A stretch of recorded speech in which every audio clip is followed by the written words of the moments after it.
আজকের পৃথিবী যে সমস্ত সংকটগুলোর মধ্য দিয়ে তার সময় পার করছে আমরা সবাই কম বেশি অবগত।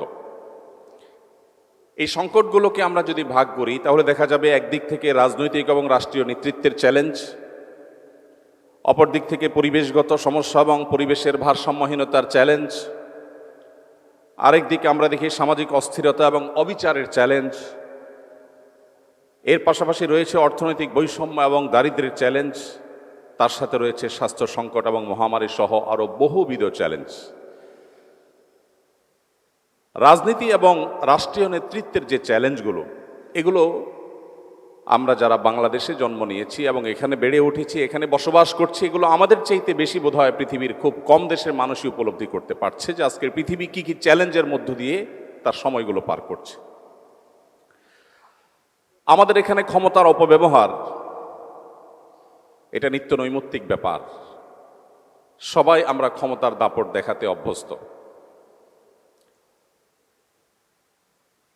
একই সাথে শোষণ এবং অস্থিতিশীলতা, রাজনৈতিক অস্থিতিশীলতা, এটা যেন আমাদের আজ প্রায় 50 বছর ধরে আমাদের আষ্টে পৃষ্ঠে মনে হয় লেগে আছে। এটা থেকে কোনোভাবে আমরা যেন বের হয়ে উঠতে পারছি না। আমাদের দেশের বাইরেও গোটা বিশ্বে আজ নীরব শোষণ চলছে। হয়তো পৃথিবীর কোনো এক অঞ্চল যারা অঢেল খনিজ সম্পদের মালিক, তারা শোষিত হচ্ছে পৃথিবীর উন্নত দেশগুলো দ্বারায়। পৃথিবীতে এমন গরিব দেশও আছে যে দেশের মানুষ নিয়মিত খাবার খেতে পায় না, কিন্তু তাদের দেশে অনেকগুলো আন্তর্জাতিক বিমানবন্দর রয়েছে। সেই বিমানবন্দরগুলো তাদের করা নয়, পৃথিবীর পরাশক্তিগুলো সে সমস্ত দেশে বিমানবন্দর করেছে সে দেশের খনিজ সম্পদ রাতের অন্ধকারে লুট করে নিয়ে যাবার জন্য। এবং শান্তি রক্ষার নাম করে তাদের সে লুটের কাজকে সহযোগিতা করছে বিশ্বের মোড়লরা। বিচারহীনতার কালচার, এটার জন্য সবচেয়ে উজ্জ্বল উদাহরণ ইরাক। যেই ইরাকে মরণাস্ত্র, ধ্বংসাত্মক অস্ত্র থাকার অভিযোগে একটি দেশ শেষ করা হলো, শত সহস্র মাকে বিধবা করা হলো, হাজারো শিশুকে এতিম করা হলো, কিন্তু সেই তথাকথিত ধ্বংসাত্মক অস্ত্র পাওয়া যায়নি। এরপরও কাউকে কখনো সরি বলতে শোনা যায়নি। বিচারহীনতার সবচেয়ে বড় উদাহরণ ফিলিস্তিন, যেখানে মানুষ হত্যা করা এটা এতটাই স্বাভাবিক বিষয়ে পরিণত হয়েছে যেন গোটা পৃথিবী আজ কলোসিয়ামের সেই গ্যালারি। আর সেখানে যে তাণ্ডব চলছে, সে তাণ্ডব আমরা বসে বসে গোটা পৃথিবীর মানুষ দেখছি।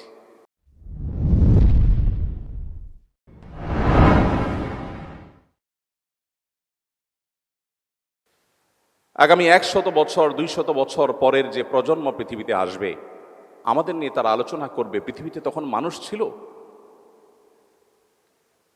যাদের চোখের সামনে কুরে কুরে একটি জনপদের মানুষকে শেষ করে দেওয়া হয়েছে। মায়ের সামনে, বাবার সামনে সন্তান না খেতে না খেতে শুকিয়ে কাঠ হয়ে মৃত্যুর জন্য প্রহর গুনছে। এই দৃশ্য মানব ইতিহাসের কখনো ইতিপূর্বে ঘটেছে এমনটি পাওয়া যায় না। মানবাধিকার লঙ্ঘনের যে হিড়িক আজকের পৃথিবীতে চলছে, একদিকে মানবাধিকার প্রতিষ্ঠার জিগির আমরা সারাক্ষণ শুনতে পাচ্ছি, আর অপরদিকে প্রতিনিয়ত মানবাধিকার লঙ্ঘন চলছে। ধর্মীয় সংঘাত, যুদ্ধের নামে গণহত্যা, কি নেই আজকের পৃথিবীর সংকটের তালিকায়। এর বিপরীতে আমরা যদি রাসূল করিম সাল্লাল্লাহু আলাইহি সাল্লামের সুন্নাহ এবং তার সে মহান আদর্শকে সামনে রাখি, আমরা দেখতে পাই কোরআনে হাকিমে আল্লাহ রাব্বুল আলামিন সবচেয়ে বেশি সংখ্যকবার যে কয়েকটি নির্দেশ জারি করেছেন, তার মধ্যে থেকে অন্যতম একটি নির্দেশ হলো আদল, কিসত, ইনসাফ প্রতিষ্ঠা করা। কোরআনে কারিমে শুধুমাত্র আদল শব্দটি বিভিন্নভাবে, এই মূলধাতু থেকে এই শব্দটি বিভিন্নভাবে কতবার ব্যবহৃত হয়েছে এ নিয়ে গবেষকদের মধ্যে নানাবিধ মত পাওয়া যায়। অনেকে বলছেন ২৭ বার, অনেকে বলছেন ২৯ বার, কমপক্ষে ১৯ বার। এর নিচে হওয়ার কোনো সম্ভাবনা না, বা এর কম হওয়ার কোনো সম্ভাবনা নেই। এর পাশাপাশি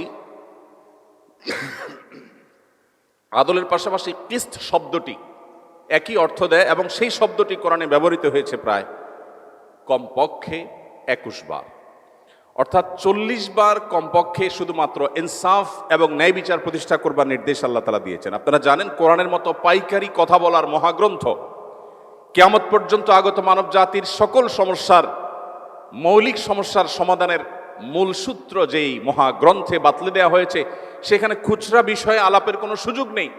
যেই মহাগ্রন্থে ৫ ওয়াক্ত নামাজের বিস্তারিত বিবরণ দেবার সুযোগ পর্যন্ত নেই,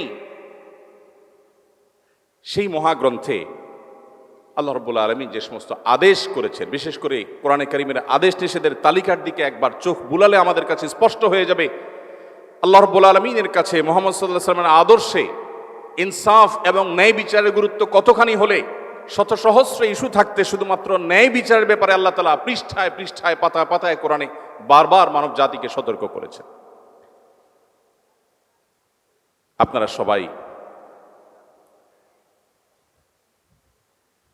মক্কার কুরাইশ এবং মদিনার ইহুদিদের ষড়যন্ত্র সম্পর্কে অনেক ভালো করেই জানেন। মদিনার নবী করিম সাল্লাল্লাহু আলাইহি সাল্লাম তাকে ইনসাফের পথ থেকে বিচ্যুত করবার জন্য হেন কোনো চেষ্টা নেই যেটা করা হয়নি। ফাতেমা নামে এক নারীর চুরি করার পর যখন ধরা পড়ে, আল্লাহর নির্দেশ অনুপাতে যখন তার কোরআনের বিচার প্রতিষ্ঠা করবার নির্দেশ জারি করেছেন নবী করিম সাল্লাল্লাহু আলাইহি সাল্লাম, তখন সম্ভ্রান্ত পরিবারের নারী হওয়ার কারণে তাকে বাঁচাবার জন্য নানাবিধ প্রচেষ্টা হয়েছে। আপনারা জানেন, ওসামা ইবনে যায়েদ রাদিয়াল্লাহু তাআলা আনহু নবী করিম সাল্লাল্লাহু আলাইহি সাল্লামের অত্যন্ত স্নেহের মানুষ ছিলেন, ছোট মানুষ ছিলেন, যাকে নবীজি অনেক ভালোবাসতেন। তাকে সবাই ঠিক করলো যে তুমি গিয়ে নবীজিকে বলো যে তার শাস্তিটা মওকুফ করে দেওয়া যায় কিনা। তখন নবী করিম সাল্লাল্লাহু আলাইহি সাল্লাম বলেছেন, আল্লাহর বিধানের ক্ষেত্রে আমাকে সুপারিশ করতে আসছো তুমি? রাগান্বিত হয়ে তিনি বলেছেন, ও আইমুল্লাহ লাউ আন্না ফাতিমা বিনতে মুহাম্মদ সারাকাত লাকাতাতু ইয়াদাহা, আল্লাহর শপথ করে বলছি, আমার মেয়ে মুহাম্মদের মেয়ে ফাতেমাও যদি চুরি করত, আমি তার হাত কর্তন করবার, কোরআনে বিধান জারি করতে বিন্দু মাত্র পিছপা হতাম না, আমি সেই নির্দেশ জারি করতাম। নবী করিম সাল্লাল্লাহু আলাইহি সাল্লাম এই হাদিসে এও বলেছেন যে আগের যুগের মানুষেরা মুখ দেখে বিচার করত। সম্ভ্রান্ত শক্তিশালী ফ্যামিলির, ঐতিহ্যবাহী বা অভিজাত ফ্যামিলির কেউ অন্যায় করলে তারা আইন এবং বিধিবিধানকে পাশ কেটে যেত আর গরিব মানুষদের উপরে আইন প্রয়োগ করত। কিন্তু মুহাম্মদ সাল্লাল্লাহু আলাইহি সাল্লাম এসেছেন পৃথিবীকে ইনসাফ দিয়ে পরিপূর্ণ করতে। বিদায় হজের সেই ঘোষণা, নবী করিম সাল্লাল্লাহু আলাইহি সাল্লামের পৃথিবীতে মানুষে মানুষে ভেদাভেদ দূর করবার সেই ঐতিহাসিক ঘোষণা আজও আমাদের কানে বাজে। তিনি বলেছিলেন, আলা আলা আলা লা ফাদলা লি আরাবিয়্যিন আলা আজামি ওয়ালা লি আজামিয়্যিন আলা আরবি। আরব বিশ্বের মানুষদের আত্মসম্মান, আত্মমর্যাদা, বরং কোনো কোনো ক্ষেত্রে তাদের আত্ম অহংকার, এটা কোন পর্যায়ে যারা আরবে ছিলেন কিংবা আরাবিয়ানদেরকে যারা দেখেছেন তারা ভালো বলতে পারবেন। বিশেষ করে সেই সময়ের আরাবিয়ানরা যারা নন আরবদেরকে মানুষই মনে করত না, সেই সময়ের আরাবিয়ানদের বুকের উপর দাঁড়িয়ে, সেই সমাজের বুকের উপর দাঁড়িয়ে নবী করিম সাল্লাল্লাহু আলাইহি সাল্লাম ঘোষণা দিয়েছিলেন, আলা লা ফাদলা লি আরাবিয়্যিন আলা আজামি। জেনে রাখবে, কোন আরাবিয়ানের নন আরবের ওপর কোনো শ্রেষ্ঠত্ব নেই। তুমি আরব হয়েছো বলে তোমার কোনো বিশেষ মর্যাদা নেই। মর্যাদা শুধুমাত্র তাকওয়ার বিচারেই ঠিক হবে, নির্ধারণ হবে। ইন্না আকরামাকুম ইনদাল্লাহি আতকাকুম। এভাবে প্রিয় নবী সাল্লাল্লাহু আলাইহি সাল্লাম পৃথিবীতে ইনসাফ, ন্যায় বিচার এবং অপশাসন, বিচারহীনতা, মুখ দেখে বিচারের এই কালচারকে তিনি এমনভাবে পরিবর্তন করেছেন যে আজকের পৃথিবীর কাছে সেটা সবচাইতে উজ্জ্বল উদাহরণ। সম্মানিত উপস্থিতি, নবী করিম সাল্লাল্লাহু আলাইহি ওয়াসাল্লাম তিনি আমাদের সমস্যার গোড়ায় হাত দিয়েছিলেন। আজ রাজনৈতিক ক্ষমতার যে অপব্যবহার গোটা বিশ্বব্যাপী চলছে, এটির গোড়ায় হাত দিয়ে তিনি সমাধান করবার চেষ্টা করেছেন।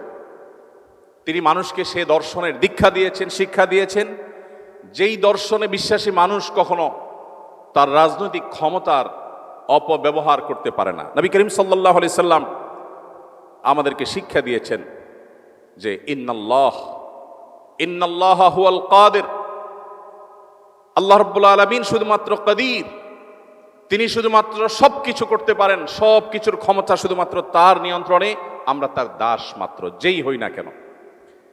রাজনৈতিক ক্ষমতা এবং অন্য সকল ক্ষমতার উৎস যখন আল্লাহকে মানুষ স্বীকার করবে, তখন তার কাছে রাজনৈতিক দায়িত্ব এটা আমানত মনে হবে। তার কাছে আল্লাহর কাছে জবাবদিহিতার বোধ জাগ্রত হবে। আর আল্লাহর কাছে জবাবদিহিতার বোধ যদি জাগ্রত হয়, তাকে মনিটর করবার জন্য কোনো কিছুর প্রয়োজন হবে না। সেলফ মনিটরিং সিস্টেম দ্বারা সে নিজেকে সঠিক পথে ধরে রাখবে। আজকের পৃথিবী আজও যদি মুহাম্মদ সাল্লাল্লাহু আলাইহি সাল্লামের সেই জীবন দর্শনকে ধারণ করে, আজ যে সমস্যাগুলো আমরা দেখছি, এগুলোর সমাধানের পথ অনেক সহজেই তারা খুঁজে পাবে। সম্মানিত উপস্থিতি, নবী করিম সাল্লাল্লাহু আলাইহি ওয়াসাল্লাম শোষণমুক্ত সমাজ করবার জন্য, গঠন করবার জন্য কি না করেছেন, আমি প্রায় বলার চেষ্টা করি।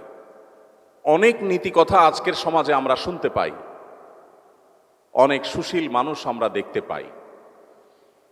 এমন মানুষ কি পৃথিবীতে আমরা একজনও দেখাতে পারবো যিনি নিজের জন্য যে জামা কিনেন, নিজের গাড়ির ড্রাইভারের জন্য সেম জামা কিনেন, নিজের বাচ্চার জন্য যে জামাটা কিনেছেন, নিজের বাসার কাজের বুয়ার বাচ্চাটার জন্য গিফট হিসাবে যে জামা কিনবেন, সে একই জামা কিনেছেন? এরকম মানুষ পৃথিবীতে আমরা একজনও আছি কিনা আমি জানি না। কিন্তু মুহাম্মদ সাল্লাল্লাহু আলাইহি সাল্লাম সেই মানুষ যিনি বলেছেন, ইখওয়ানুকুম খাওয়ালুকুম, তোমাদের অধীনস্থ মানুষেরা তোমাদেরই ভাই, তাদেরকে তোমাদের সাথে বসে খাওয়াও, তোমরা যা খাও তাদেরকে তাই খাওয়াও, তোমরা যা পরো তাদেরকে তাই পরিধান করাও। প্রিয় ভাইরা আমার, তিনি শুধুমাত্র নীতিবাক্য বলে ক্ষান্ত হননি, তিনি যা বলেছেন তার প্রতিটি কথাকে তিনি বাস্তবায়ন করে গেছেন। পৃথিবীর অন্য সব দার্শনিক, অন্য সব ব্যক্তিবর্গের সাথে তার পার্থক্যের জায়গাটা এখানে। তিনি শুধুমাত্র নীতিবাক্য দিয়ে যাননি, প্রতিটি বিষয়কে তিনি নিজে করে দেখিয়েছেন, তার প্রমাণ তিনি তার সমাজে প্রতিষ্ঠিত করেছেন এবং বিশ্ববাসীর কাছে তিনি উদাহরণ হয়েছেন। এই জন্য আল্লাহ বলেছেন, লাকাদ কানা লাকুম ফি রাসূলিল্লাহি উসওয়াতুন হাসানা। উসওয়া শব্দের অর্থ হলো অনুপম, তুলনাহীন। আল্লাহর রাসূলের মধ্যে রয়েছে তোমাদের জন্য এমন আদর্শ, যে আদর্শ তোমরা আর কোথাও খুঁজে পাবে না।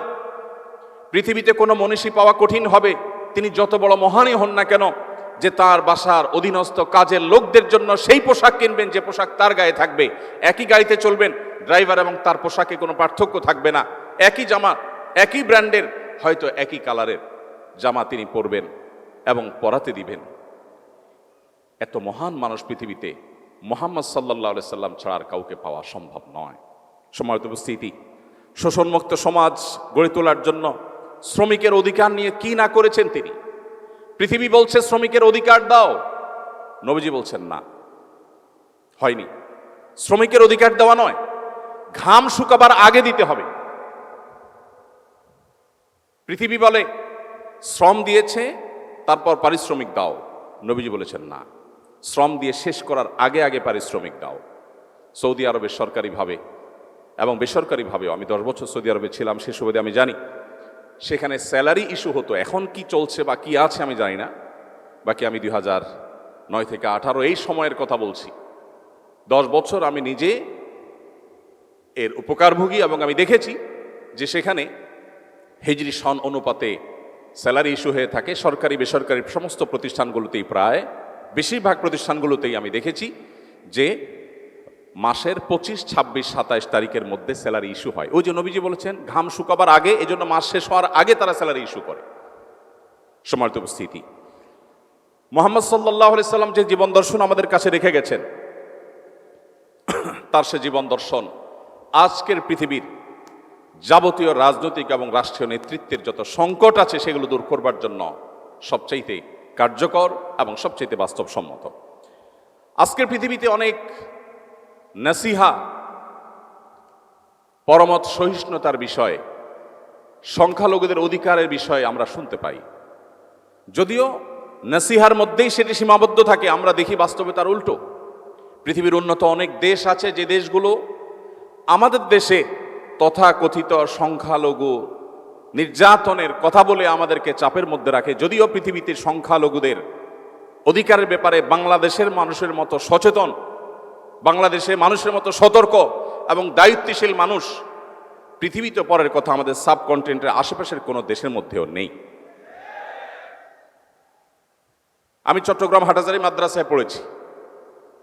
হাটাজারি মাদ্রাসায় যদি আপনি যান, আপনি দেখতে পাবেন এখনো শত বছর ধরে ঠিক মাদ্রাসার মসজিদের ওয়াল ঘেঁষে সামান্য কয়েক মিটার দূরেই একটি মন্দির আছে। এই শত বছরের ইতিহাসে কোনোদিন মন্দির থেকে একটি ইট মসজিদে যায়নি, মসজিদ থেকে একটা ইট মন্দিরে আসেনি। এর নাম বাংলাদেশ। সেই বাংলাদেশের মানুষকে সংখ্যালঘুদের অধিকার শেখাতে যারা আসে, তাদের চরিত্র আমরা খুব ভালো করে জানি। মুসলমানদের সাথে মুস্কি হেসে কথা বলে মুসলমানদের ধ্বংসের যাবতীয় আয়োজন করার এই কারিগরেরা আমাদেরকে আজ সবক দিতে আসে সংখ্যালঘুদের অধিকারের ব্যাপারে। আমরা সেই নবীর উম্মত যে নবী আমাদেরকে শিখিয়েছেন।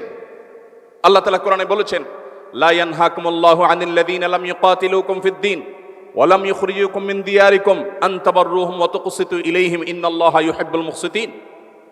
যে সমস্ত অন্য ধর্মাবলম্বী মানুষেরা তোমাদেরকে দেশান্তর করে দেয়নি, ধর্মযুদ্ধ চাপিয়ে দেয়নি, তোমাদের সাথে শান্তিপূর্ণ সহাবস্থান করছে, তোমরা তাদের সাথে সদাচরণ করতে, ন্যায়নিষ্ঠ আচরণ করতে আল্লাহ তোমাদের নিষেধ করেন না, বরং আল্লাহ তাআলা ন্যায়নিষ্ঠ আচরণকারীকে ভালোবাসেন। আমরা সেই ধর্মের অনুসারী, আমরা সেই নবীর উম্মত যার প্রতি এই আয়াত নাজিল হয়েছে। প্রিয় ভাইরা আমার, আমরা সেই নবীর উম্মত যে নবী সাল্লাল্লাহু আলাইহি সাল্লাম এমন জীবন দর্শন রেখে গেছেন, যে জীবন দর্শনে অন্য এবং ভিন্ন মতের মানুষদেরকেও আমাদের সহ্য করতে তিনি শিখিয়েছেন।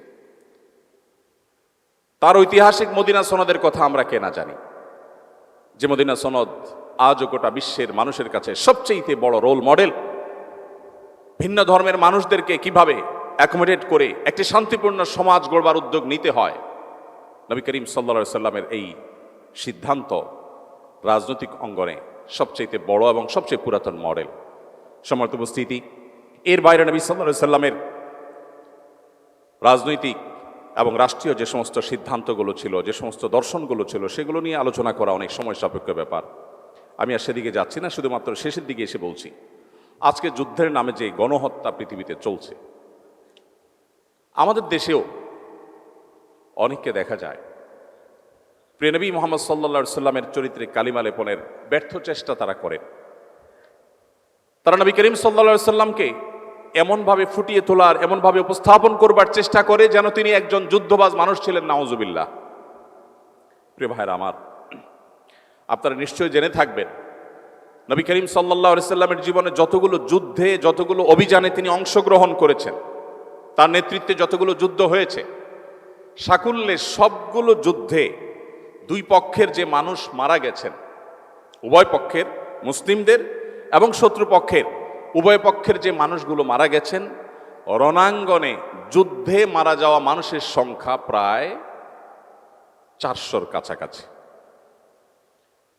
ইহুদিদের প্রতি তাদের বিশ্বাসঘাতকতার শাস্তি স্বরূপ নবী করিম সাল্লাল্লাহু আলাইহি সাল্লাম যে মৃত্যুদণ্ডের নির্দেশ দিয়েছিলেন, সেখানে কিছু মানুষ মারা গেছে যারা মূলত সম্মুখ যুদ্ধে রণাঙ্গনে মারা যাওয়া মানুষদের কাতারে পড়ে না। সেজন্য তাদেরকে আমি বাদ রেখে বলছি।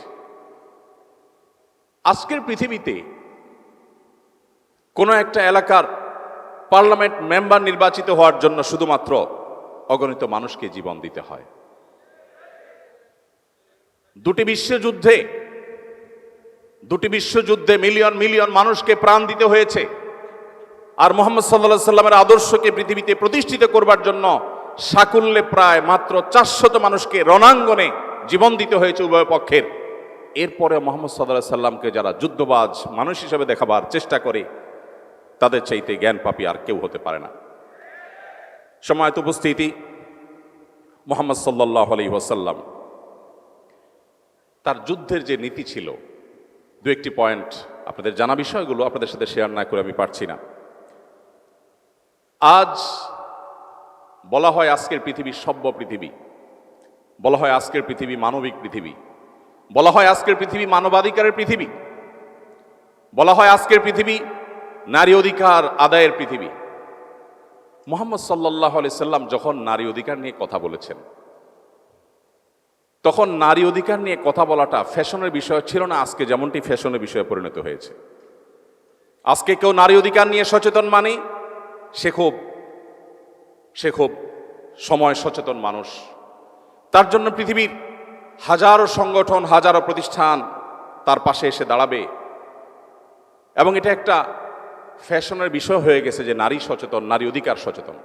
নবী করিম সাল্লাল্লাহু আলাইহি সাল্লাম সেই সমাজের বুকের উপর দাঁড়িয়ে নারী অধিকার কথা বলেন না, নারী অধিকারকে প্রতিষ্ঠা করেছেন যেই সমাজে বাবা নিজের কন্যাকে জীবন্ত পুঁতে ফেলতো শুধুমাত্র কন্যা হওয়ার অপরাধে। নবীজি সাল্লাল্লাহু আলাইহি সাল্লাম সেই সমাজের বুকের উপর দাঁড়িয়ে বলেছেন, কোনো ব্যক্তি যদি দুটি কন্যা সন্তানের বাবা মা হয় এবং তাদের সঠিক লালন পালন করে, তাদের জান্নাতের দায়িত্ব আমি নিলাম। প্রিয় ভাইরা আমার, কোরআন এবং হাদিসের কোথাও আমি পাই না 1 ডজন বা হাফ ডজন ছেলের বাবা হলে, ছেলের মা হলে তার জন্য জান্নাতের বারান্দায়ও যাওয়ার সুযোগ আছে, এরকম কোনো হাদিস আমার জানা নেই। কিন্তু কন্যা সন্তানের ব্যাপারে নবী সাল্লাল্লাহু আলাইহি ওয়াসাল্লাম এই কথা বলেছেন। কোরআনে কারিমে আপনারা জানেন সূরাতুন নিসা আছে, সূরাতুল রিজাল নাই। পুরুষদের সূরা বলতে সূরা নাই, কিন্তু নারীদের সূরা বলতে সূরা আছে। সেই জাতিকে যদি নারী অধিকার শেখাতে আসে, তার চাইতে বড় দুর্ভাগ্যের বিষয় আর কিছু হতে পারে না। প্রিয় ভাইয়ের আমার, নবী করিম সাল্লাল্লাহু আলাইহি সাল্লাম রণাঙ্গনে নারীকে, শিশুকে, বৃদ্ধকে, এমনকি অন্য ধর্মাবলম্বী যারা উপাসনায় রত, তার খলিফার নির্দেশ ছিল সেখানে কোনো আঘাত যেন কেউ না করে। আজকের 2025-এর পৃথিবীতে দাঁড়িয়ে অনেক কথা বলা যায়। আপনি 1500 বছর আগের পৃথিবীতে যদি যান, তখন এই কথাগুলো কারোর মাথায় কল্পনায়ও হয়তো আসেনি, বলা তো দূরের কথা। আর নবী সাল্লাল্লাহু আলাইহি সাল্লাম, বিশ্বনবী, তিনি শুধুমাত্র বলেননি, তিনি এই কথাগুলোকে প্রতিষ্ঠিত করে গেছেন। শুধুমাত্র উহুদ যুদ্ধের একটি ঘটনা না বলে পারছি না। এক সাহাবীকে নবী করিম সাল্লাল্লাহু আলাইহি সাল্লাম নিজের তরবারিটা তুলে দিলেন, যাও রণাঙ্গনে ঝাঁপিয়ে পড়ো।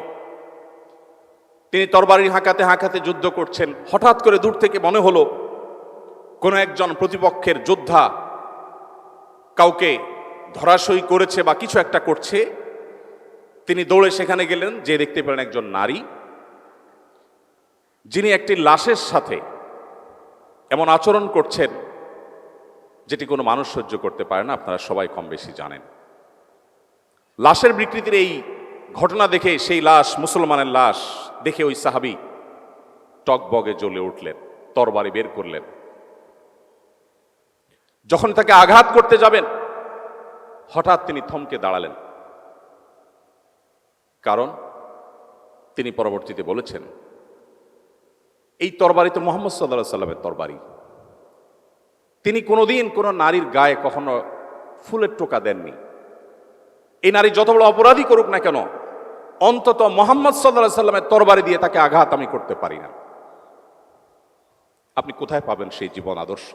কোথায় পাবেন সেই মহান ব্যক্তিত্ব? প্রিয় ভাইরা আমার, আমাদের নবী করিম সাল্লাল্লাহু আলাইহি সাল্লাম তো সেই মানুষ, যে মানুষ রাষ্ট্রীয় নেতৃত্ব এবং রাজনৈতিক যে চ্যালেঞ্জ আছে, সেই চ্যালেঞ্জগুলো মোকাবেলা করার জন্য শুধুমাত্র নীতি কথা বলেননি।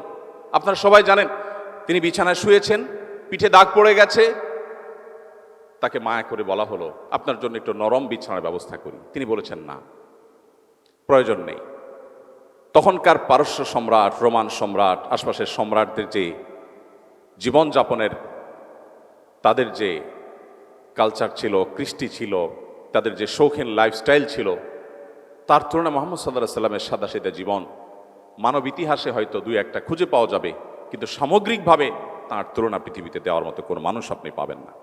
আজকের পৃথিবী যুদ্ধের নামে যে সমস্ত গণহত্যা করছে এবং সে সমস্ত গণহত্যা দেখে পৃথিবীতে যারা এখনো পর্যন্ত নিষ্ক্রিয় নীরব দর্শকের ভূমিকা পালন করছে, বরং অনেক ক্ষেত্রে সেটাকে সমর্থন জানাচ্ছে, এই মানুষগুলোই আজ আমাদেরকে সবচেয়ে বেশি মানবাধিকারের সবক শিখিয়ে থাকে। প্রিয় ভাইরা আমার, মুহাম্মদ সাল্লাল্লাহু আলাইহি সাল্লামের কোনো একটি যুদ্ধে, কোনো একটি অভিযানে একটি শিশু নিহত হওয়ার কোনো ঘটনা আজও পর্যন্ত তার শত্রু, তার প্রতিপক্ষ তাকে দুচোখে দেখতে পারেন এমন কোনো ইতিহাসবিদ আজও পর্যন্ত উল্লেখ করতে পারে নাই। আজ আমরা অনেক মুসলিমরা পর্যন্ত বিভ্রান্তিতে পড়ে যাই।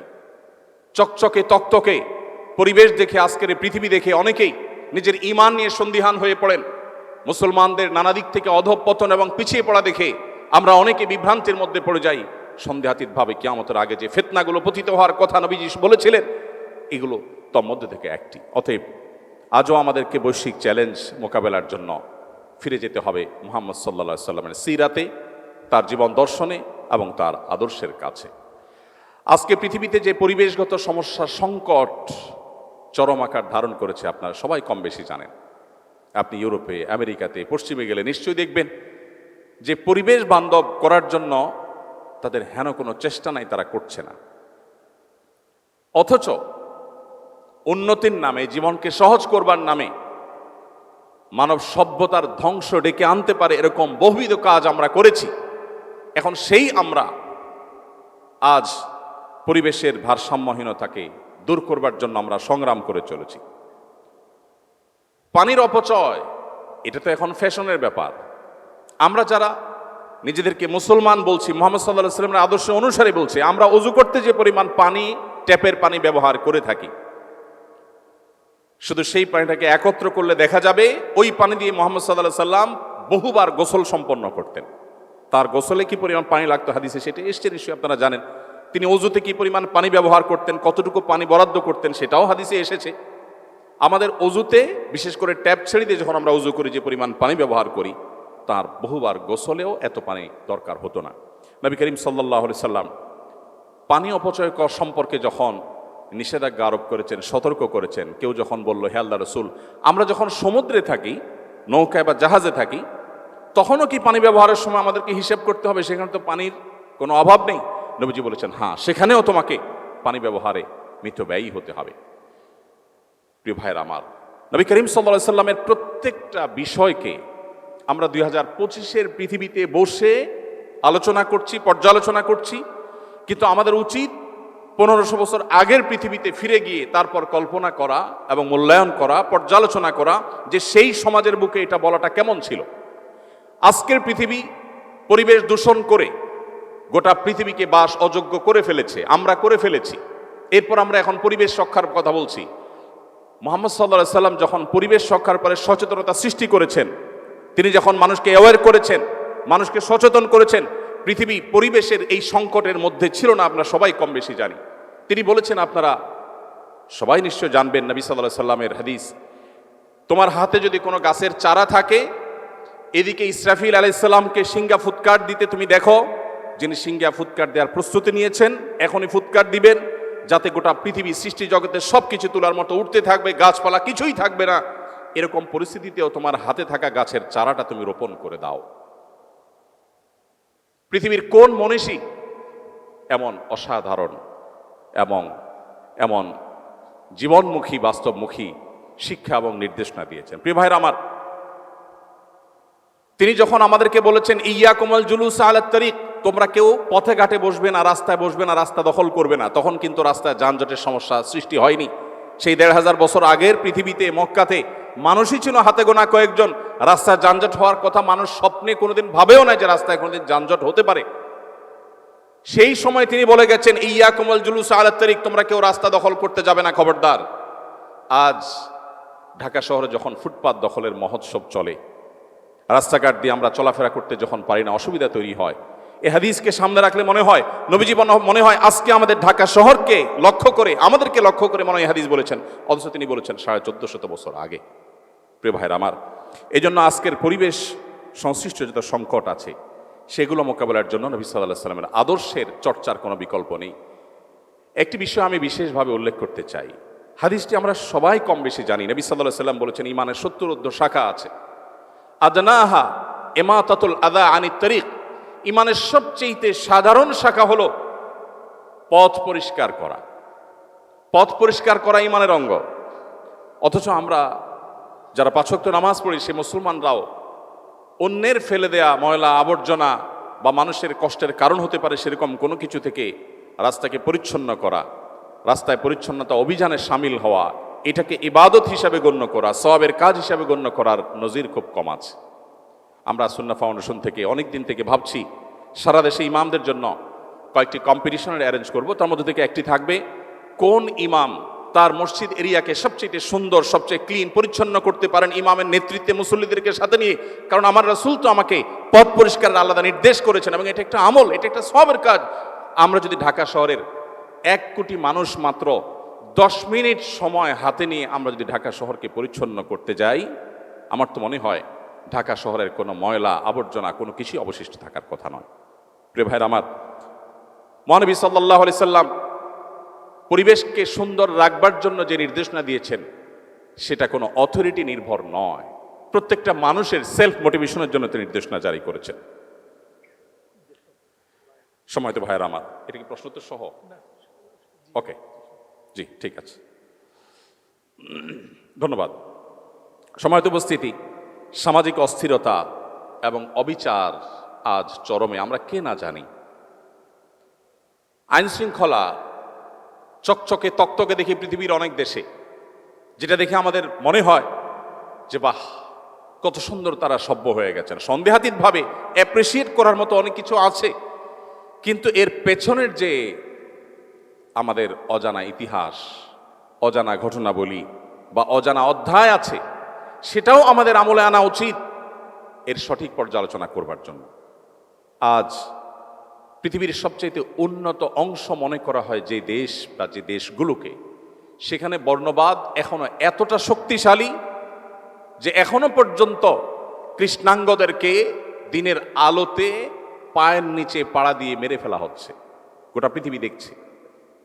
এখনো প্রতিনিয়ত শুধুমাত্র ভিন্ন বর্ণের হওয়ার কারণে নানা রকম বৈষম্যের শিকার হতে হচ্ছে। প্রিয় ভাইরা আমার, মুহাম্মদ সাল্লাল্লাহু আলাইহি সাল্লাম যে জীবন দর্শন আমাদের সামনে রেখে গেছেন, সেখানে আমরা কে না জানি বেলাল হাবশী রাদিয়াল্লাহু তাআলা আনহু সুদূর ইথিওপিয়ার সেই টিগ্রে অঞ্চলের হাবসি ভিলেজ থেকে আগত, কোথায় সে ইথিওপিয়া আফ্রিকার আর কোথায় সে মক্কা, সেখান থেকে আগত কৃতদাস বেলাল হাবশী রাদিয়াল্লাহু তাআলা আনহু, তাকে এত মর্যাদা মুহাম্মদ সাল্লাল্লাহু আলাইহি সাল্লাম দিয়েছেন যে তাকে তিনি তার মুয়াজ্জিন ঘোষণা করেছেন। নবীজির সময়কার মুয়াজ্জিন আর আজকে আমাদের সমাজের মুয়াজ্জিন এক নয়। আমরা জানি আমাদের সমাজে মুয়াজ্জিন খুবই সাধারণ একজন মানুষ হয়ে থাকেন, সমাজে তার তেমন কোনো মর্যাদা থাকে না। মুহাম্মদ সাল্লাল্লাহু আলাইহি সাল্লামের সমাজের মুয়াজ্জিন ছিলেন সানি ইমাম, ইমামের পর যার মর্যাদা, আর ইমাম যিনি রাষ্ট্রনায়ক তারপরে যার অবস্থান, তার মর্যাদা কতখানি থাকতে পারে তা বলার অপেক্ষা রাখে না। যে মানুষটিকে মক্কার মানুষেরা নির্যাতন নিষ্পেষণ করেছিল, মুহাম্মদ সাল্লাল্লাহু আলাইহি সাল্লাম তাকে সে মর্যাদা দিয়েছেন। সময়ত ভাইরা, বর্ণ বৈষম্য দূর করবার জন্য নবী করিম সাল্লাল্লাহু আলাইহি সাল্লাম বিদায় হজের ভাষণে বারবার করে বিভিন্ন অ্যাঙ্গেল থেকে মানুষকে সতর্ক করেছেন, সচেতন করেছেন। নারী অধিকার প্রতিষ্ঠা করার জন্য বলেছেন ফাস্তাউসু বিন নিসাই খায়রা, নারীদের ব্যাপারে তোমরা আমার কাছ থেকে ওসিয়ত গ্রহণ করো, আমি ওসিয়ত করে যাচ্ছি তাদের ব্যাপারে সদাচরণ, তাদের ব্যাপারে দায়িত্বশীল আচরণ করবার জন্য তোমরা সদা প্রস্তুত থাকবে। আল্লাহ বলেছেন ওয়া আশিরুহুন্না বিল মারুফ, সংসার করতে হলে সুন্দর এবং সঠিকভাবে যথাযথভাবে ন্যায়সঙ্গতভাবে সংসার করবে। খবরদার তাদেরকে সংসারে আটকে রেখে বৈবাহিক জীবনে তাদেরকে আবদ্ধ করে রেখে জুলুম করবে, সেই ইখতিয়ার তোমাকে দেওয়া হয়নি।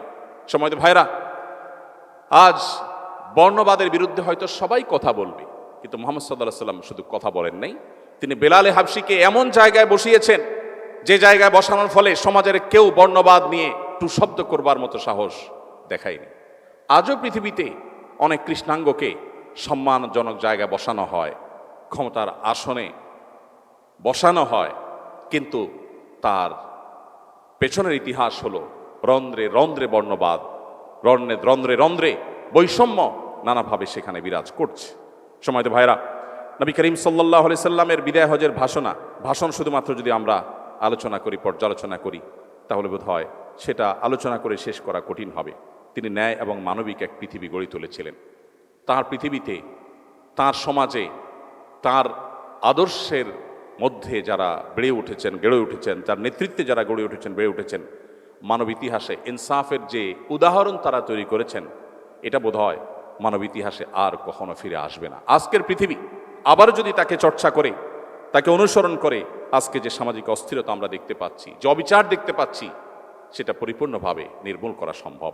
সম্মানিত উপস্থিতি, নবীজি সাল্লাল্লাহু আলাইহি সাল্লামের জীবনের কোন অধ্যায় রেখে কোন অধ্যায় নিয়ে আমরা কথা বলবো? তিনি যখন মক্কা বিজয় করলেন, যে মানুষগুলো মক্কা থেকে তাকে চরম অপমানিত করে, লাঞ্ছিত করে, কষ্ট দিয়ে বিদায় করেছে, বিতাড়ন করেছে, তিনি যখন মক্কায় ফিরে আসলেন, তিনি সেই মানুষ যিনি বললেন, লা তাসরিব আলাইকুমুল ইয়াউম, আজ তোমাদের কাছ থেকে কোনো প্রতিশোধ গ্রহণ করা হবে না, সবাইকে সাধারণ ক্ষমা ঘোষণা করা হলো। উল্লেখযোগ্য কোনো রক্তপাত ছাড়াই তিনি মক্কা বিজয় করলেন। যে বিশাল বহর নিয়ে তিনি এসেছেন মক্কা বিজয়ের সময়, সে বহর দেখে মক্কার মুশরিকেরা সবাই ভড়কে গিয়েছিল। না জানি আজকে কি ম্যাসাকারটা হয়ে যায়। ধৈর্য এবং সহিষ্ণুতার যে উদাহরণ তিনি রেখেছেন, সেটা শুধুমাত্র তার কথার মধ্যে নয়, তার কাজের মাধ্যমেই তিনি বাস্তবায়ন করেছেন। আজকের পৃথিবীতে সেজন্য কথার ফুলজুড়ি নয়, বাস্তব উদাহরণ হওয়া মানুষদের জীবনী আমাদের চর্চা করতে হলে মুহাম্মদ সাল্লাল্লাহু আলাইহি সাল্লামকে সর্বাগ্রে আমাদেরকে চর্চা করতে হবে, অধ্যয়ন করতে হবে। আজকের যে অর্থনৈতিক বৈষম্য এবং দারিদ্র্যের চ্যালেঞ্জ আজকের পৃথিবীতে আমরা দেখতে পাচ্ছি, বেকারত্ব, ভোগবাদ মানুষকে কুরে কুরে খাচ্ছে, ধ্বংসের শেষ প্রান্তে নিয়ে যাচ্ছে, আমরা সম্পদের অসম বন্টন দেখতে পাচ্ছি।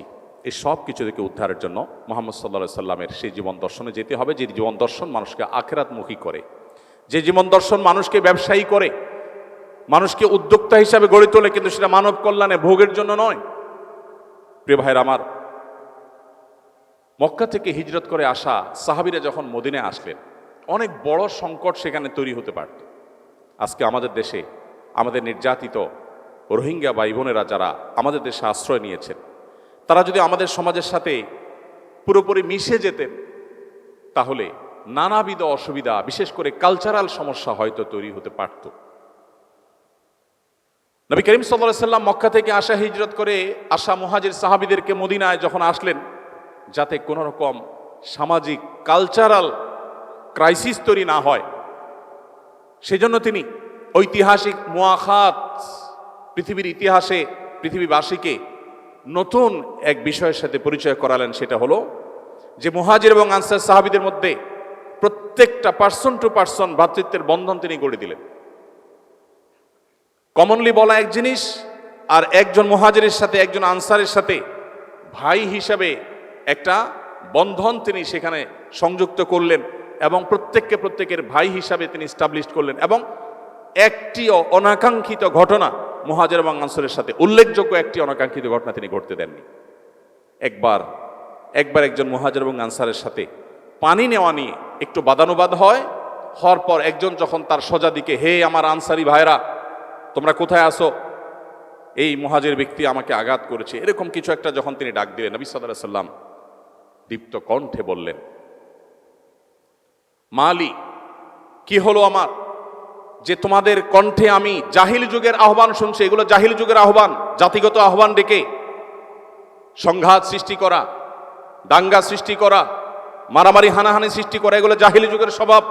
দাউহা ফাইন্নাহা মুনতিনা, এগুলোকে তোমরা পরিত্যাগ করো, পরিহার করো, ছুঁড়ে ফেলে দাও, এগুলো দুর্গন্ধযুক্ত। মানুষের মধ্যকার বৈষম্য দূর করে অর্থনৈতিক সংকট মোকাবেলা করার ক্ষেত্রে মুহাজির সাহাবীরা যখন মদিনায় এসেছেন, তখন তাদের হাতে কিছুই নেই, তারা রিক্ত হস্তে, খালি হাতে এসেছেন। এতগুলো মানুষ মদিনা থেকে এসেছেন খালি হাতে, মক্কা থেকে এসেছেন খালি হাতে মদিনাবাসী, তাদের জন্য এই মানুষগুলো বোঝা হয়ে যেতে পারত। নবী করিম সাল্লাল্লাহু আলাইহি সাল্লাম প্রত্যেকটা মুহাজির সাহাবীকে উদ্বুদ্ধ করলেন, যাও বাজারে যাও, ব্যবসা শুরু করো, সামান্য কিছু টাকা আনসারি ভাই থেকে ধার নিয়ে পুঁজি নিয়ে সে টাকা নিয়ে তারা উদ্যোক্তা হলেন, এন্টারপ্রেনার হলেন। তাদেরকে এন্টারপ্রেনারশিপের জন্য যে উদ্বুদ্ধ নবী সাল্লাল্লাহু আলাইহি ওয়াসাল্লাম করেছেন, 1450 বছর আগের পৃথিবীতে সেটা সহজ বা স্বাভাবিক কোনো বিষয় নয়। সম্মানিত উপস্থিতি, আজকের পৃথিবীতে যে স্বাস্থ্য সংকট এবং মহামারী সংকট আছে, এই সংকটগুলো নিয়ে আমরা আজ সাফার করছি। রোগবালাই, অতিভোজন ইত্যাদির কারণে, নানা কারণে মানসিক চাপ, ডিপ্রেশন, মহামারীর বিস্তার। একদিকে আমরা দেখছি যে স্বাস্থ্য খাতে ব্যাপক উন্নতি হয়েছে, জ্ঞান বিজ্ঞানের যথেষ্ট অগ্রগতি হয়েছে, অনেক গবেষণা হচ্ছে, তার সুফলও আমরা পাচ্ছি, সেটা যেমন সত্য। এর পাশাপাশি আজ নানাবিধ ক্রাইসিস স্বাস্থ্য খাতে নতুন করে সৃষ্টি হয়েছে। এমন এমন ব্যাধি ছড়িয়ে পড়ছে যেগুলো কোনোভাবে মানুষ মোকাবেলা করতে পারছে না। এগুলোর জন্য মানুষের হাতের কামাই দায়ী। আল্লাহ বলেছেন, দহরাল ফাসাদু ফিল বাররি ওয়াল বাহরি বিমা কাসাবাত আইদিন নাস। স্থলে জলে যত ব্যত্যয় সৃষ্টি হয়েছে এর সবই মানুষের হাতের কামাই। সো এগুলো আমরাই সৃষ্টি করেছি। কোভিড-19 চলাকালীন সময়ে কোনো একটা টিভি চ্যানেল থেকে ক্যামেরা নিয়ে এসে আমাকে বলা হলো, একটু স্বাস্থ্য সচেতনতার অংশ হিসাবে আপনি একজন আলেম হিসাবে, আপনি একজন সমাজকর্মী হিসাবে মানুষকে সচেতন করে বলুন যেন 20 সেকেন্ড ধরে মানুষ হাত ধোয়। তো আমার মনে পড়লো তখন যে পৃথিবী যখন কোভিড-19 পড়েছে, তখন পৃথিবী 20 সেকেন্ড ধরে হাত ধোয়ার গুরুত্ব বুঝেছে। আমার নবী করিম সাল্লাল্লাহু আলাইহি ওয়াসাল্লাম তো 1500 বছর আগেই আমাকে বলেছেন, দিনে কমপক্ষে 5 বার উভয় হাত 3 বার করে ধোয়ার জন্য। 3 বার যদি একজন মানুষ তার 2 হাতকে ভালো করে ধোয় এবং দলে, আমার তো মনে হয় 20 সেকেন্ডের বেশি সময় ধরে ধোয়া হবে, ডলা হবে, এবং সেটা দিনে কমপক্ষে 5 বার, এর বেশি হতে পারে। অতএব আজকের পৃথিবী সংকটে পড়ে যে সমস্ত সমাধানের কথা চিন্তা করে ভাবে, মুহাম্মদ সাল্লাল্লাহু আলাইহি সাল্লামের জীবন আদর্শে সেগুলো বহু আগে বলে দেওয়া আছে। অতএব আজকে যে আমাদের অতিভোজনের কারণে সমস্যা, যে সংকটে মুখোমুখি আমরা, এক সময় আমরা আমাদের ছেলেবেলা দেখেছি দাওয়াত খেতে গেলে, কোথাও গেলে মানুষ সাধ্য, অবশ্য সেদে খাওয়ানো এটা বাংলাদেশে মানুষের কালচার, যে মেহমান বাঁচলো কি মরল সেটা দেখার বিষয় না, খাওয়াতে হবে এবং নিজের পছন্দ মতো খাওয়াতে হবে। যাই হোক, এখন মানুষ অনেক সচেতন, কেউ খেতে চায় না। যত বড় লোক খাবারের ব্যাপারে তত বেশি উনি সাবধান এবং সতর্ক। উনি খেতে চান না, এটা খাবেন না, ওটা খাবেন না, এটাতে ফ্যাট আছে, ওইটাতে তমুক আছে, ওইটাতে অমুক আছে, উনি ভেজিটেবল খাবেন, উনি ভেজিটেরিয়ান, ইত্যাদি ইত্যাদি ইত্যাদি। পৃথিবী অনেক বিপদের মুখোমুখি, সংকটের মুখোমুখি হয়ে যে জায়গায় এসেছে, মুহাম্মদ সাল্লাল্লাহু আলাইহি ওয়াসাল্লাম বহু আগেই সেই জায়গায় তিনি ছিলেন। তিনি বলেছেন, পেটের 1 ভাগকে পানি দিয়ে পরিপূর্ণ করে, 1 ভাগকে খাদ্য দিয়ে পরিপূর্ণ করে। এখন ডাক্তাররা আমাদেরকে বলছেন সালাদ খান, সবজি খান বেশি বেশি করে। তো নবীজি যে পানি দিয়ে পরিপূর্ণ করতে বলেছেন, আপনার সবজি বা সালাদ জাতীয় যে খাবারগুলো আছে এগুলো সবগুলোই তো পানি জাতীয় খাবার। তো নবীজি তো বলেছেন 1/3 সেগুলোকে বরাদ্দ রাখার জন্য, আর 1/3 সলিড খাবার দেওয়ার জন্য, আর 1/3কে খালি রাখার জন্য। তো নবীজির সেই কথায় আমরা এসেছি, কিন্তু বহুকাল পরে, বহু ক্রাইসিসের পরে। সময়ত উপস্থিতি, এভাবে আজকের বৈশ্বিক চ্যালেঞ্জগুলো মোকাবেলার জন্য মুহাম্মদ সাল্লাল্লাহু আলাইহি সাল্লামের জীবন দর্শন, তার সুন্নাহ, সেগুলো যদি আমরা আলোকপাত করি তাহলে হয়তো আলোচনা করে শেষ করা যাবে না। প্রয়োজন সেগুলোর বাস্তবায়ন। আমার খুব কষ্ট হয়, দুঃখ হয় যখন কোনো অমুসলিম প্রধান দেশে যাই এবং সেখানে বেড়ে ওঠা শিশুরা, তরুণরা কখনো মিথ্যা বলে না, কখনো প্রতারণা করে না, কখনো তারা কাউকে ধোঁকা দেয় না, কারোর পারতপক্ষে ক্ষতি করে না। অন্য ধর্মাবলম্বী হয়েও যখন তারা এই সমস্ত গুণাবলী অর্জন করেছে এটি শুনতে পাই, তখন মুসলিম হিসাবে আমার লজ্জা হয়, অনুতাপ হয়। আমরা তো সেই নবীর উম্মত ছিলাম, যে নবীর কাছে যুদ্ধ চলাকালে প্রতিপক্ষের পশুপালনের দায়িত্বে থাকা মানুষটা বিপুল পরিমাণ পশু সম্পদ নিয়ে পশু চড়াতে চড়াতে নবীজির দলে এসে ভিড়ে গিয়েছেন। এরপর নবীজির সাথে সাক্ষাৎ করে বলছেন, হে আল্লাহ রসুল, আমি আপনার প্রতি ঈমান এনেছিলাম, কিন্তু ওদের মাঝে থাকার কারণে প্রকাশ করতে পারিনি। এখন আমি চলে এসেছি, আপনি আমাকে বরণ করুন। নবীজি তাকে বরণ করেছেন, কিন্তু তার সাথে থাকা ছাগলগুলো, ছাগলের পাল এবং পশু সম্পদকে তিনি বরণ করেননি। তিনি বলেছেন, এগুলো ফেরত দিয়ে আসো, এগুলো তোমার জন্য হালাল নয়, আমাদের জন্য হালাল নয়। আমরা সেই নবীর উম্মত, যে নবী মক্কা থেকে রাতের আধারে জীবন বাঁচাবার, ঈমান বাঁচাবার প্রয়োজনে আল্লাহর নির্দেশে হিজরত করে তাকে মদিনায় চলে যেতে হচ্ছে, ওই মুহূর্তে হোক আলীকে ডেকে বলছেন, আলী, এই স্বর্ণ মুদ্রার প্যাকেট অমুকের, এই রৌপ্য মুদ্রা এটা তমুক অমুসলিমের মুশরিকের, যে তাকে হয়তো আঘাত করেছে। তিনি মক্কা ছেড়ে যখন চলে যান রাতের আধারে, তখনও তার কাছে রাখা আমানতগুলোকে আলীকে বুঝিয়ে দিয়ে বলেছেন, 3 দিন তুমি অবস্থান করবে এবং প্রত্যেকটা পাওনা প্রাপকের কাছে যার যার জিনিস যারা আমার কাছে আল আমিন বিশ্বাসী হিসেবে আমার কাছে জমা রেখেছিল তাদের সম্পদ পৌঁছে দিবে, তারপর তুমি হিজরত করবে। আমরা সেই নবীর উম্মত, কিন্তু আজ তার জীবন দর্শন নিয়ে আমরা গর্ব করি, আমরা আলোচনা করি, আমরা সেমিনার সিম্পোজিয়াম করি, আমাদের বাস্তব জীবনে সেগুলোকে আমরা বাস্তবায়ন করি না। এর চেয়ে দুর্ভাগ্যজনক বিষয় আর কিছু হতে পারে না। আমার খুব কষ্ট হয় যখন উন্নত দেশগুলোতে দেখি মানুষ সন্ধ্যার পর রাতের প্রথম প্রহরে ঘুমিয়ে পড়ে, ভোরে উঠে কাজ শুরু করে। আমার কষ্ট হয় এই জন্য যে আমি তো সেই নবীর উম্মত যে নবীজি সম্পর্কে তার সহধর্মিনী আমাদের মা আয়েশা রাদিয়াল্লাহু তাআলা আনহা বলেছিলেন, নাহান নবী সাল্লাল্লাহু আলাইহি সাল্লাম আনিস সামুরি বা'দাল আয়েশা, নবীজি এশার পরে কথাবার্তা বলা অপছন্দ করতেন, খুবই অপছন্দ করতেন। তিনি এশার পরে কথা বলতে পছন্দ করতেন না, এশার পরপর তিনি ঘুমিয়ে যেতেন। কারণ নবী সাল্লাল্লাহু আলাইহি সাল্লাম ইয়াকরাহু নওমা ক্বাবলা আল আয়েশা ওয়াল হাদিস বা'দা, নবীজি এশার আগে ঘুমানো অপছন্দ করতেন, আর এশার পরে ঘুম ছাড়া অন্য কোনো আড্ডাবাজি অপছন্দ করতেন। স্বামী স্ত্রীর একান্ত আলাপচারিতা ছাড়া অন্য কোনো কথা তিনি এশার নামাজের পরে অ্যালাউ করতেন না। সময়তো ভাইরা, আজকের উন্নত পৃথিবীগুলো, আজকের উন্নত দেশগুলো, উন্নত পৃথিবী আজ নবী সাল্লাল্লাহু আলাইহি ওয়াসাল্লাম সে সমস্ত সুন্নাতে জ্ঞাতসারে কিংবা অজ্ঞাতসারে অনুসরণ করে তারা উন্নতির চরম শিখরে পৌঁছে গেছে। আমরা কিন্তু আজ অবনতির দিকে যাচ্ছি। অতএব আমাদেরকে যদি আবারও উন্নতির সেই চরম শিখরে পৌঁছতে হয়, চড়তে হয়, আমাদের চর্চা করতে হবে মুহাম্মদ সাল্লাল্লাহু আলাইহি ওয়াসাল্লামের আদর্শকে। আল্লাহ রাব্বুল আলামিন আমাদের সবাইকে সেই তৌফিক দান করুন। সময়ত উপস্থিতি, কথা অনেক ছিল, সময় আমাদেরকে সায় দিচ্ছে না, বরং প্রশ্নোত্তরের যে সময় সেটাও আমাদের অলমোস্ট শেষের দিকে, তারপরও 4-5 মিনিট সময় আমার হাতে আছে। আমি এই জন্য কথা এখানে শেষ করছি। কথা তো অনেকই বলা যাবে, তবে আপনাদের কাছে আমার আকুল আবেদন, আজ কথা বলা মানুষ নয়, আমাদের কিছু কাজের মানুষ প্রয়োজন। এমন কিছু মানুষ প্রয়োজন যে মানুষগুলোর কথা নয়, তাদের কাজ দেখে মুহাম্মদ সাল্লাল্লাহু আলাইহি ওয়াসাল্লামকে মানুষ বিশ্লেষণ করবে, বিচার করবে, তিনি বোধহয় এমনই ছিলেন। বিধায় আজকে আমাদের তার সুন্নাহ দ্বারা আমাদের আদর্শ, আমাদের জীবন গঠন, আমাদের লাইফস্টাইল সেটিং সব কিছু তার সুন্নাহ দ্বারাই হতে হবে। সেটি আমাদের জন্য সবচেয়ে গুরুত্বপূর্ণ বিষয়। আল্লাহ রাব্বুল আলামিন আমাদের সবাইকে এক একজনকে মুহাম্মদ সাল্লাল্লাহু আলাইহি ওয়াসাল্লামের আদর্শের রুদ্র প্রতীক হওয়ার, মূর্তি হওয়ার তৌফিক দান করুন। মুহাম্মদ সাল্লাল্লাহু আলাইহি ওয়াসাল্লামের আদর্শের ঝান্ডাবাহী হয়ে আজকের পৃথিবীতে যে সমস্ত সংকট মানুষ মোকাবেলা করছে, সে সমস্ত সংকট থেকে উত্তরণের পথ মানুষকে দেখাবার জন্য আল্লাহ আমাদের সবাইকে তৌফিক দান করুন।